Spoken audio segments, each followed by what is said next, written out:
Hey friends, let's talk about healing on our own and getting support and sharing support with other people. So some really fascinating things about healing trauma. So trauma gets stuck in the body, in the nervous system, in organs, in the fascia, in our auric field, our energy field. And the reason why it does, or at least I'll say this for Emily, the main reason why it does is because we weren't ready to handle it. So the first trauma that got stuck in your body was the first thing you encountered that was bigger than what you could handle. And trauma from childhood is pretty common because it's the first time we experienced everything.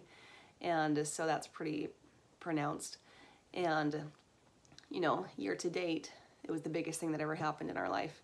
So in a child brain is not that equipped to handle like actual traumatic capital T things as well as just scary things. So you can have a trauma get stuck from just a regular thing, a regular activity. Now Brad Nelson gave the example of a little kid in the shopping cart and mom forgot to grab something, and so she ducks down to the bottom shelf to grab something, and baby was looking around and then looked forward again, mom wasn't there. And in that moment, depending on the child and the personality type and everything, for some people that moment could end up being shocking, and they could get a trapped emotion of fear or of abandonment or shock. And then mom stands up and baby's like, oh, there she is. So something simple like that can get stuck. You can get trapped emotions from that, or it can be capital T, very obviously traumatic things. So whatever it was, it got stuck because we didn't have the tools and skills to handle it at the time. Today, right now, whatever my current skill level is for talking myself, coaching myself, parenting myself through difficult events is going to kind of determine if I have more stuff get stuck today. So if I am in a car accident, well, that's not a great example because depending on how physically jarring it is, there's going to be different physical trauma energies stuck anyway. Let's say something else. An emotional, a big emotional event. So if my skill level matches that, so say something very big emotionally happens today, but my skill level matches it, I'm able to talk myself through it, and even bring in perspectives that are comforting and help my system go into hope and joy and peace while it's happening, then I won't get stuff stuck in me. If it exceeds my skill level and it's more shocking, more jarring, more fear-inducing than what I currently have the skill level to parent myself through, then that's when stuff is going to get stuck. And another way of knowing is if you stop breathing. That's a pretty common, easy way to tell. Like if you get so scared, or like holding your breath, not breathing, not moving, or you swallow an emotion. Like those are all moments when we're not breathing fully, and moments when you're not breathing fully, that's when stuff's gonna get stuck. Okay, so here's the deal. We all have a bunch of baggage, a bunch of trauma, capital T, lowercase t, doesn't really quite matter. We have it stuck in our system and it's impacting our system, and so we want to release it to clear it.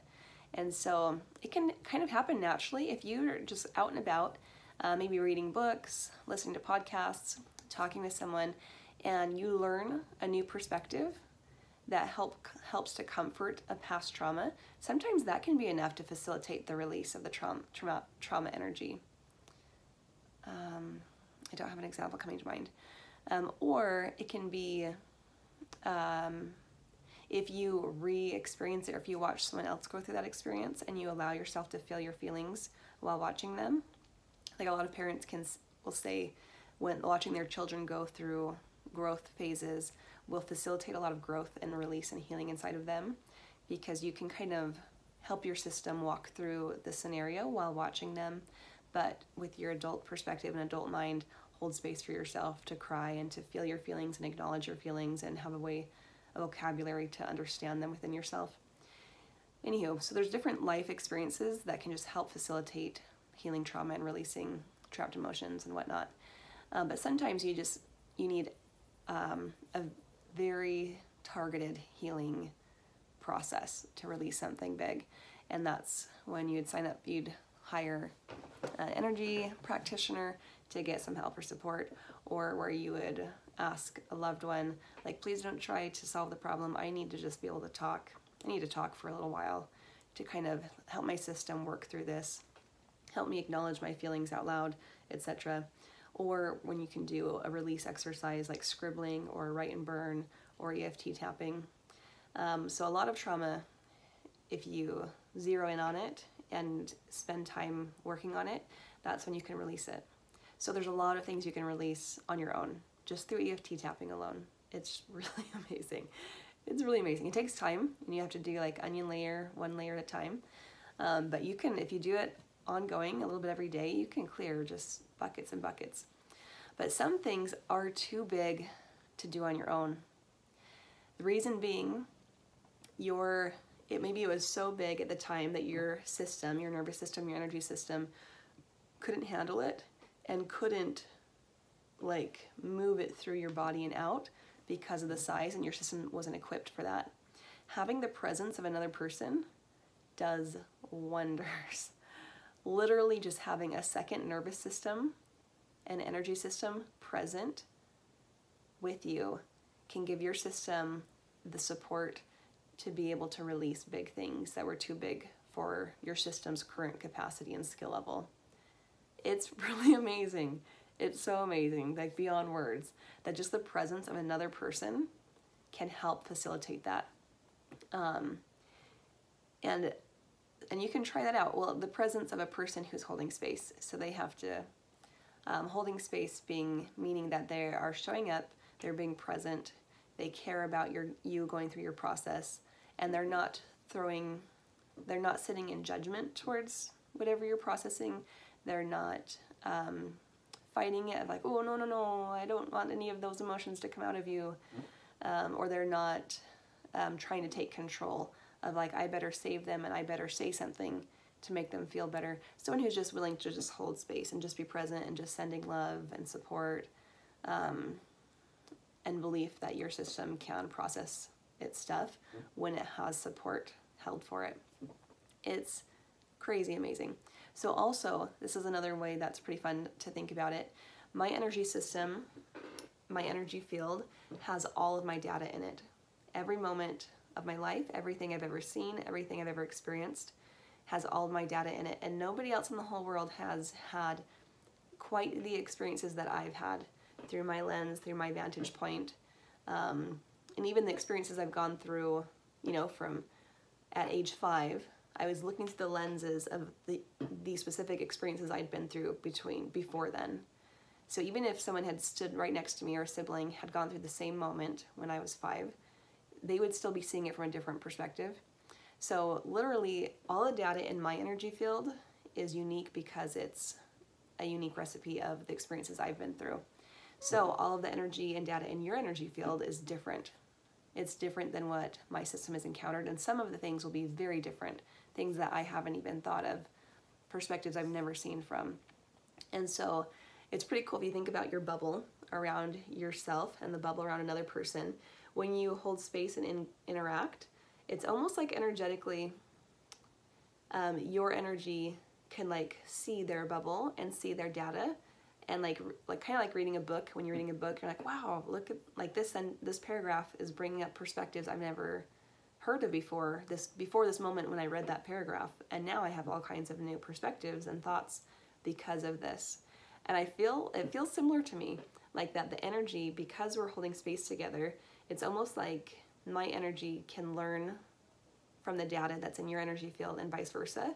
And so simply holding space with someone can just facilitate downloads after downloads, answers to questions, new perspectives occurring to your mind, and also the system finding new perspectives that help it be ready and able to release things.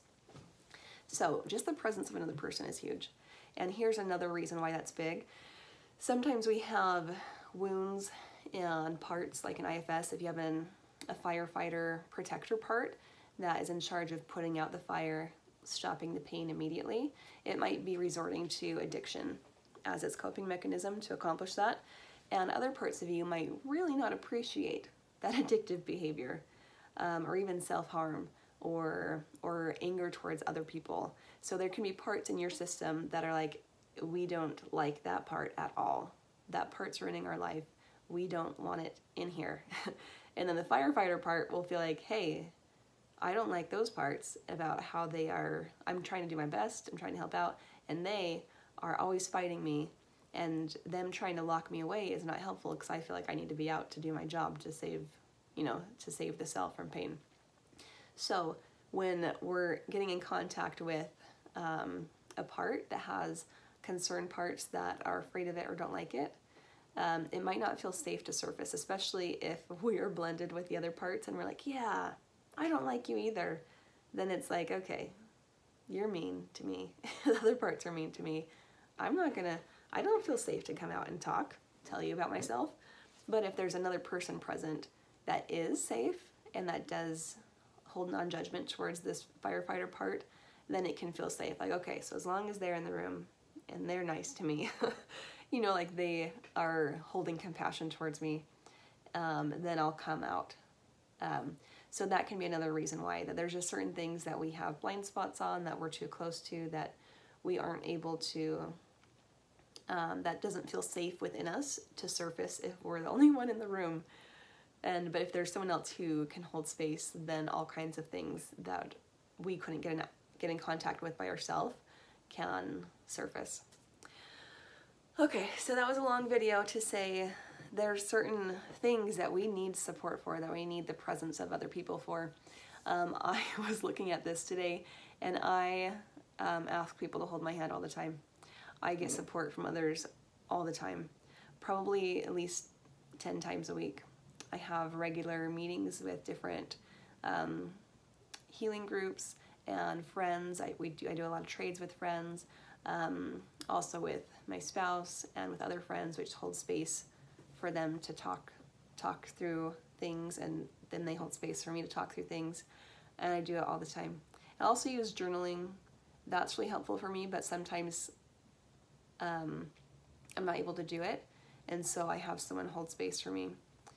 And all the time, I used to have a lot of be concerned of like, am I just wussing out? Like, I just need to practice more dedication, and I should just be able to do this mostly on my own.